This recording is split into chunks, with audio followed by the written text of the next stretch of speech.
Next presentation, Qianying, and she likes to be called by Cherry. And it's her birthday today.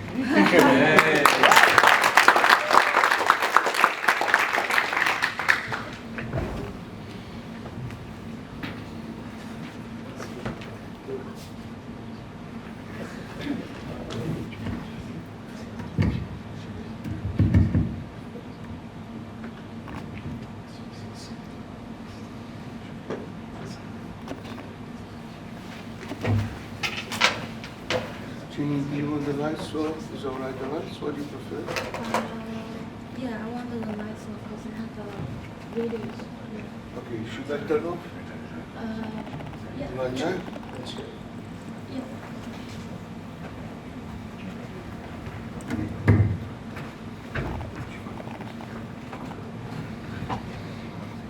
Hello everyone, and thank you so much for being here today. My name is Qianying, but you can also call me Cherry. I'm excited to share my research, which explores the intersection of communication design, poetry, women, and silk.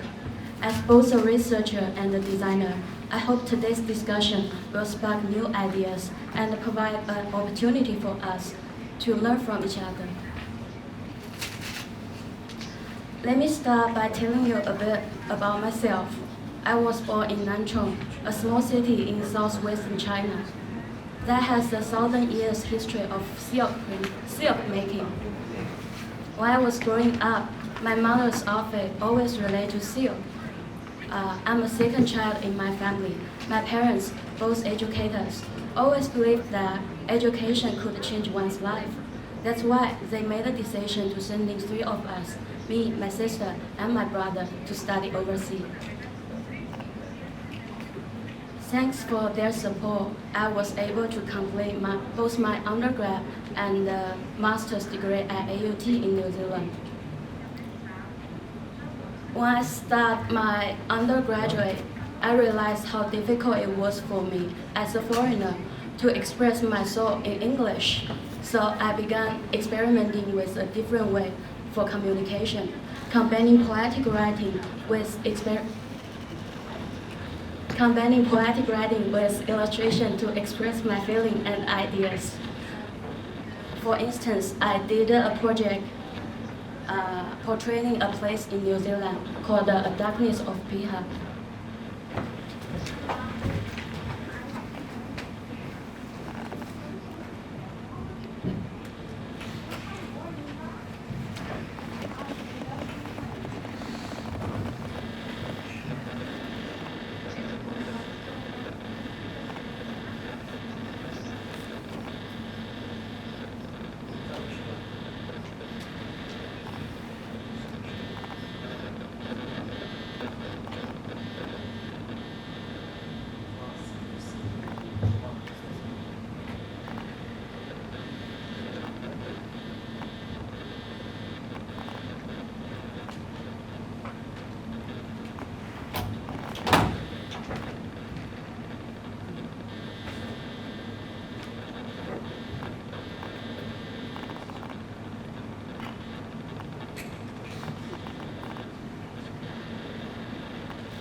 And here's the publication I developed for this project. Another project I did for my undergraduate project to reflect on the impact of COVID-19. The poetic writing and illustration were used as a storytelling tool. It tells the story of my experience of isolation in China and New Zealand during the pandemic. Over the time, I found this method to be so fascinating that I decided to dive deeper towards master's research. My main challenge It's because it's creating noise for the cabin. My main challenge was to understand how presenting portrait and the images in a more expression way. And because of my cultural background, I chose to use silk as the material foundation for my work. Here are the photos and the video of exhibition.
I got inspiration from Chinese traditional idea, 诗中有画，画中有诗, which translate as painting in portrait and portrait in painting.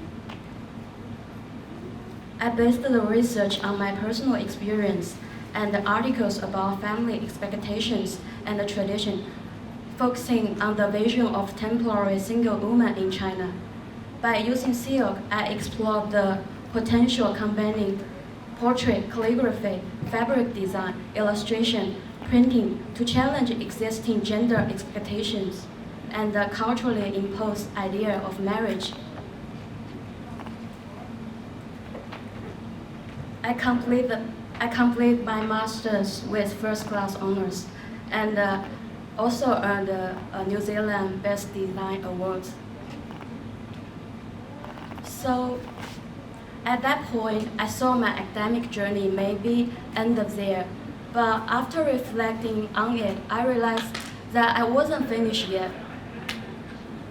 I decided to pursue PhD to continue my research to explore more those ideas. So my research question became, how can silk as a substrate for poetic writing and ink painting to be used to reconsider the derogatory concept of leftover woman? The contextual knowledge for this project is divided into 3 sections: leftover woman, poetic writing, and silk. People often ask me, why aren't you married yet, especially you are in your 30s? It's a common question many Chinese single women face. In China, we had a concept called the leftover woman. I will give you some time for reading it.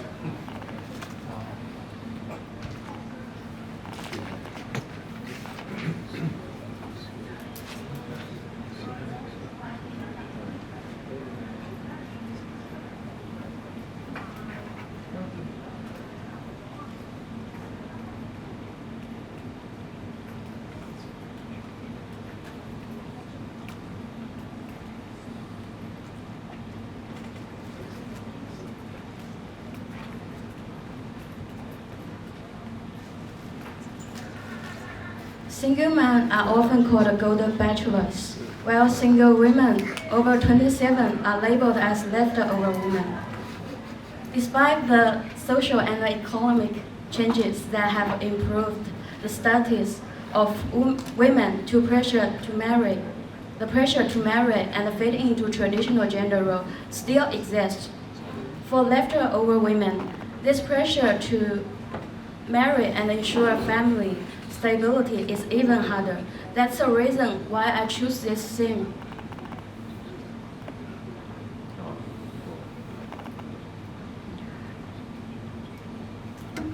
Poetic writing gained recognition as a method for interdisciplinary research extending beyond its tradition used in art and literature. It offers a way to understand complex social phenomena. The art form of poetry and painting, reflecting both in objective word and subjective emotion. In Chinese culture, the combination of poetry and painting has been a tradition of centuries. It became known as the literary painting during the Tang and Song dynasty. The tradition continued through Yuan and Ming dynasties. For example, the work of Li Zan from Yuan dynasty are representative of literary painting, especially his work dwelling amidst water and bamboo. I will give you some time to read it first.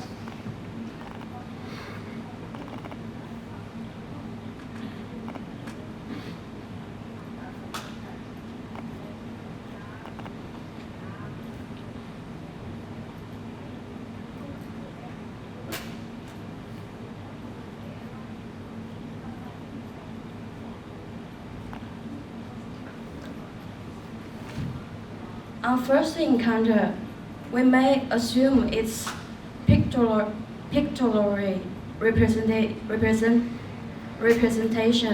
of an existing environment, but as we read the poem, we realize that the composite work is communicating a state of poetic immersion, wherein the poet is seeking idealized peace of mind and body. In my master degree, I have used poetic writing as a way to express my personal experience and the pressure that I'm exposed as a Chinese single woman. I will give you some time for read my poetry first and then I will continue.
The portrait is a reflective, delicate method that connects emotionally with audience and addresses social issues in a subtle way.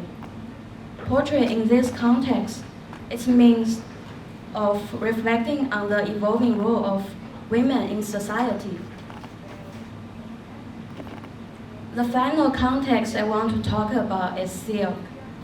Historically, silk has been associated with leisure and social status because its delicacy and softness.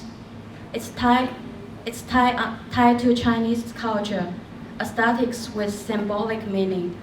It has long been a symbol of refinement and artistry, usually used by the royal family. In contemporary Chinese art, artists have reimagined the use of silk to explore social and political issues, like use this material to reflect on Chinese identity and explores the tension between rapid industrialization and traditional aesthetics. So in my work, I will use silk to reflect the evolving role of women in modern Chinese society.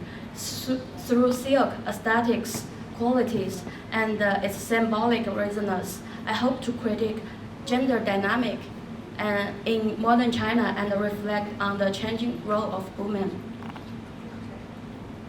Next, methodology. My research situated as an artistic paradigm.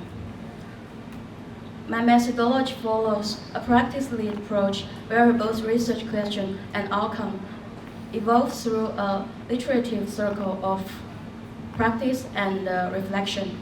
My method combining material experiments, image making, prototype design, poetic writing, and review relevant knowledge. So the next step for me, write and submit the article for link praxis and start the thesis in February next year. Then I will do field work together and collect the data in New Zealand and China to support my creative practice. Finally, proceeding to the PhD in August next year. Thank you for your attention today. If you are interested to know more and would like to continue the conversation, feel free to reach out to me by email or connect me with social media. Let's stay contact. And thank you again.